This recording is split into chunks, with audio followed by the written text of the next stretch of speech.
जय हिंद साथियों। एसएससीजीडी 2024 की वैकेंसी आपकी कंप्लीट हो चुकी है। अभी आपका फाइनल रिजल्ट डिक्लेयर होना है और ज्वाइनिंग लेटर आना बाकी रह गया है, और जो कि आपको जल्द ही देखने को मिलेगा। आपका रिजल्ट भी और आपको ज्वाइनिंग लेटर भी, और जिस भी फोर्स के अंदर आपका सिलेक्शन होगा तो जल्दी आपको ज्वाइनिंग भी देखने को मिलेगी। यानी कि अभी आपका जो इंतजार है वो अभी ज्यादा रहा नहीं है। बिल्कुल आप अब किनारे पे पहुंच चुके हैं ड्यूटी ज्वाइन करने के लिए। अब बात आती है कि जिस बच्चों का लगभग सिलेक्शन लगता है कि भी हो चुका, अच्छे मार्क्स हैं, तो उनके मन में अलग अलग प्रकार के डाउट्स आ रहे हैं कि भाई जैसे हम ज्वाइनिंग करेंगे तो ज्वाइनिंग टाइम पे डॉक्यूमेंट वगैरह हो गया, कोई मेडिकल की हो गई, ज्वाइनिंग कब होगी, फाइनल कट ऑफ, हर प्रकार के मन में डाउट्स आते हैं। बच्चे कमेंट करके रहते हैं।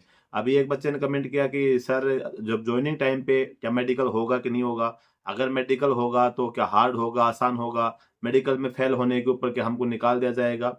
क्योंकि जैसे एसएससीजीडी का हो चाहे किसी फोर्स का जब मेडिकल होता है तो मेडिकल के दौरान जैसे कुछ पॉइंट्स चीजें ऐसी होती है कि बच्चे को डाउट्स रहता है कि भाई इस चीज के अंदर मैं अनफिट हो सकता हूँ, लेकिन वो चीज नहीं पकड़ में आती है और फिट हो जाता है। या फिर कुछ मेडिकल के बाद में कुछ छोटी मोटी प्रॉब्लम्स हो जाती है तो लगता है कि भाई कहीं ज्वाइनिंग के टाइम पे मैं फेल तो नहीं हो जाऊंगा। तो वास्तव में जब तक आप चाहे एसएससीजीडी से भर्ती हो रहे हैं, चाहे किसी सिविल जॉब की तैयारी कर रहे हैं, या किसी भी सरकारी नौकरी के अंदर, जैसे आपका सब कुछ प्रोसेस कंप्लीट हो जाती है, लेकिन जब तक बच्चा ड्यूटी ज्वाइन नहीं कर लेता है, ज्वाइनिंग लेटर आने के बाद ही बच्चों के मन में डर सा रहता है कि भाई फोर्स की खास करके ड्यूटी में तो बहुत सारी प्रोसेस होती हैं, तो कहीं किसी प्रकार की कोई दिक्कत ना आ जाए। और वास्तव में ये होता है कि जब तक भाई ज्वाइन नहीं कर ले तब तक मन में डाउट्स आते रहते हैं। तो बात करेंगे मेडिकल की।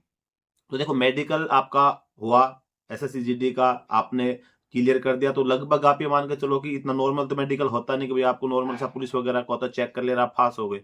मतलब मेडिकल के अंदर आपका हर पॉइंट्स, हर चीज है, कोई आपका ब्लड टेस्ट ले लो, चाहे आपका आई टेस्ट ले लो, एक्सरे ले लो, ईसीजी ले लो, हर चीजें टेस्ट होती है आपकी एसएससीजीडी के अंदर।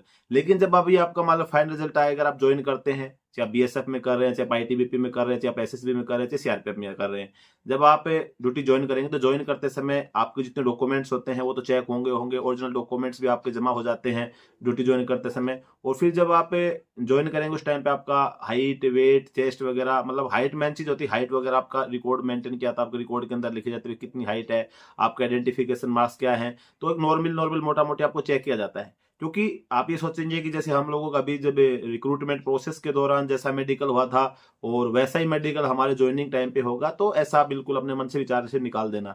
ये प्रोसेस तब होती है जब आपका जैसे मेडिकल होता है, और मेडिकल होने के बाद में और आपका ज्वाइनिंग आने में एक लंबा प्रोसेस, यानी कि लंबा टाइम निकल जाता है। जैसे मान के चलो आपका मेडिकल हुआ है अभी और आपकी ज्वाइनिंग आने में 1 साल 1.5 साल, कभी कभी किसी किसी भर्ती में हो जाता है, आपने देखा होगा कि जो ज्वाइनिंग होती है बहुत लंबा टाइम चल जाता है। या फिर जैसे किसी बच्चे की कोई प्रॉब्लम्स हो जाती है, उसका जैसे भाई होल्ड कर दिया ज्वाइनिंग, किसी कारण से ज्वाइनिंग नहीं कर पाया, तो उस टाइम पे जब ज्वाइन करता है तो फिर जो मेडिकल होता है पूरा मेडिकल होता है। लेकिन अभी आपका तुरंत मेडिकल और तुरंत आप ज्वाइन कर रहे हैं तो इतना हार्ड ऐसा कोई मेडिकल होता नहीं कि आपको सभी चीजें चेक होती है। नॉर्मली मोटा मोटा चेक होता है, नहीं ज्यादा को खास होता भी नहीं है। लेकिन इसके अंदर आपको एक कंडीशन ये देखनी है कि जैसे आपको किसी प्रकार की अभी मेडिकल होने के बाद में जैसे कोई बच्चा ज्यादा हवा में आता है, बहुत सारे बच्चे होते हैं, हर भर्ती में 2-4 बच्चे इसमें रह जाते हैं, एक्सीडेंट करवा लिया बाइक वाइक वगैरह से, या किसी और कारण से एक्सीडेंट हो गया, और शरीर का कोई जैसे अंग ऐसा होता है कि जैसे किसी की उंगली कट गया, टूट गया, पैर का कुछ फ्रैक्चर हो गया, कुछ ऐसी चीजें होती हैं। वो जैसे किसी की अंगली कट जाती है, बहुत सारे जैसे भाई कोई एक्सीडेंट वगैरह में कुछ अनहोनी किसी ना किसी के साथ हो ही जाती है। अनहोनी होना है तो ये तो है नहीं कि भाई इतने हजारों बच्चे जा रहे तो किसी के साथ नहीं होती, तो 1-2 बच्चे के साथ ऐसी चीजें हो जाती हैं। और ये मेरा सामने प्रत्यक्ष हुआ इसलिए मैं बता रहा हूँ। तो इस सिचुएशन में क्या होता है कि भाई आपको जब मेडिकल, आपको जब देखा जाता है भाई इस चीज में आपका जैसे पैर की उंगली में है, हाथ की उंगली में कोई चोट है, कुछ चीजें हैं, वो दिख जाती है, तो उस टाइम पे प्रॉब्लम्स आ जाती है। यानी कि आपका जब मेडिकल होने के बाद में आपके शरीर का कोई हिस्सा ऐसा ना हो कि जैसे भाई फौज के लायक, मतलब आपका वो चीजें नहीं हो। ज्वाइन करने के बाद दिक्कत नहीं, लेकिन ज्वाइन करने से पहले अगर चीजें हो जाती हैं तब फिर आपको प्रॉब्लम्स आ जाती है। बाकी छोटी मोटी आपका नॉर्मल सा टेस्ट होता है, उसकी जरूरत घबराना नहीं है कि भाई मेरे को ये प्रॉब्लम थी, मेरे को वो प्रॉब्लम थी, तो मैं अभी दोबारा जब ज्वाइन नहीं करूंगा तो मैं फेल हो जाऊंगा। बहुत मतलब 0.001% चांस होता है अगर आपको किसी प्रकार की प्रॉब्लम्स नहीं होती मेडिकल के बाद में। अगर मेडिकल के बाद में आपने कुछ टूट फूट करवा ली जो साफ दिख रही है, तो उस सिचुएशन में तो भाई आपका तो ये है कि चांस है कि आपको निकाला जा सकता है। कुछ सिचुएशन से अच्छे थे, कुछ टाइम वो चीजें भी पास हो जाती हैं, लेकिन उस सिचुएशन में आप सोच सकते हैं कि भाई हमारे मेरे साथ कुछ गलत अनहोनी हो सकती है। बाकी आपको बिल्कुल घबराना नहीं है, लेकिन आपका जो ये भी टाइम है, आपने मेडिकल सब कुछ फिट हो गए हैं, अभी आपको ज्वाइन करना, तो एक सिंसियर मतलब एक मान के चलो कि जो टाइम आपका है ये मतलब बहुत ही मतलब वो टाइम है कि इसके अंदर आपको बहुत ही सावधानी से रहना चाहिए। मेरा मानना ये है कि आपको अननेसेसरी किसी प्रकार का मूवमेंट नहीं करना चाहिए। क्योंकि भाई आजकल आप तो बिल्कुल सेफली चल रहे हैं, हम बाइक चला रहे हैं, गाड़ी चला रहे हैं, लेकिन सामने वाले का कोई पता नहीं है। अब सामने वाला ठोक दे आपको, मान ले, तो कहीं चोट लगी तो दिक्कत होगी। इतनी मेहनत आपने करी है, इतने वाले सपने पाल लिए कि भाई मैं नौकरी लगूंगा, मेरा सीआरपीएफ में सिलेक्शन होगा, मेरा आईटीबीपी में होगा, मेरा बीएसएफ में होगा, ऐसे मैं वर्दी पहनूंगा, ऐसे मैं छुट्टी होगा। विचार सपने सबके मन में आते हैं, सपने सब देखते हैं। तो वो जो सपने आपके साकार होने वाले हैं, उनके ऊपर आंच की आंच आ जाएगी। तो उस आंच को ना, इससे बेटर यही है कि आप अपने आप को सेफ रखें, अननेसेसरी मूवमेंट ना करें। अभी आपका जब कुछ हो गया, आपको लगता है कि जिस बच्चे के मार्क्स अच्छे थे उसको तो 100% होना ही है। कुछ बच्चों के जो कम मार्क्स है, भाई जो रिजल्ट निकला उसे 1-2 नंबर ऊपर नीचे है, वो तो थोड़ा बहुत लगता है कि भाई मेरा होगा कि नहीं होगा। लेकिन जिन बच्चों के कट ऑफ से अच्छे ज्यादा ऊपर मार्क्स है, तो उनको तो लगता है कि मेरा तो 100% हो गया। तो सिचुएशन में आपको अपना बढ़िया घर पे रहिए, अपनी किताबें वगैरह पढ़िए, आपकी और भी आगे आने वाले आपके पास में ऑप्शंस है फ्यूचर के अंदर। आप और अपना एनओसी वगैरह लेके और अच्छे एग्जाम की आप तैयारी कर सकते हैं, ताकि आपका फ्यूचर के अंदर एक तो आपका प्लेटफॉर्म बन गया है। बाद में अगर आपको इससे हाई लेवल की कोई जॉब मिल जाए, तो सिविल में जॉब मिल जाएगी, तो इससे बेटर रहेगी आपको, तो उसकी भी आप तैयारी कर सकते हैं। बाकी किसी के साथ लड़ाई झगड़ा, इन चीजों में भी, जैसे कोई कोर्ट केस वगैरह, केस थाना पुलिस तहसील हो जाती है लड़ाई झगड़े में। क्योंकि आप जब नौकरी लग रहे हैं, तो ये मत सोचो कि भाई मेरा परिवार खुश है, मेरे पड़ोसी खुश है, मेरे रिश्तेदार खुश है, मैं सब खुश है। आपकी खुशी में आजकल ये है कि दूसरों की खुशी देख के हर कोई खुश नहीं होता है। दूसरे के दुख से सब खुश होते हैं, लेकिन दूसरे की खुशी में आपके पड़ोसी, आपके परिवार के लोग, आपके रिश्तेदार, बहुत से लोग होते हैं को बड़ा दुख होता है, अरे इसका बच्चा लग गया, हमारा बच्चा नहीं लगा।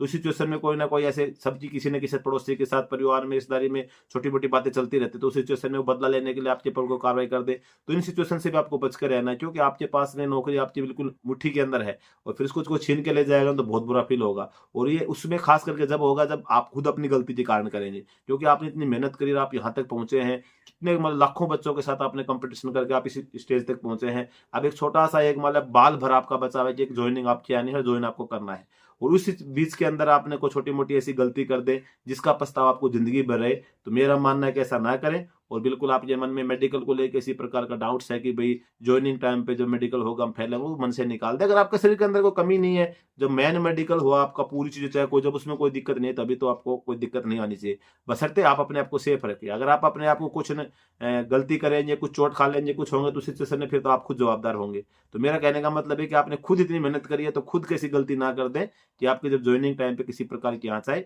बाकी किसी प्रकार से घबराना नहीं, अपने डॉक्यूमेंट्स को पूरा करें। डॉक्यूमेंट्स में आपको लगता है कि भी इस चीज में मेरे को कोई दिक्कत आ सकती है, तो उसको अपना पूरा कर लें। बाकी डॉक्यूमेंट के संबंध में अगर आपको वीडियो चाहिए भी, कौन कौन से डॉक्यूमेंट होंगे, कैसे तैयार करने हैं, क्या क्या तैयारियां करें डॉक्यूमेंट के संबंध में, तो आप कमेंट करके बता सकते हैं। डॉक्यूमेंटेशन के ऊपर मैं वीडियो लेकर जाऊंगा। बाकी आपका ज्वाइनिंग लेटर जब आएगा, ज्वाइनिंग में सब चीजें लिखी रहेंगी, आपको उसको देख के आप अपनी कार्रवाई कर सकते हैं। लेकिन फिर भी अगर आपको लगता है कि डॉक्यूमेंटेशन के टाइम पे मेरे किसी डॉक्यूमेंट में प्रॉब्लम थी और वो पास हो गया हूँ, लेकिन ज्वाइनिंग टाइम पे 19-20 प्रॉब्लम आ सकती है, उसको आप ठीक करवा लें। कोई नाम में करेक्शन है, एफिडेविट बनवा लें, या करेक्शन हो रहा तो उसको करेक्शन करवा लें।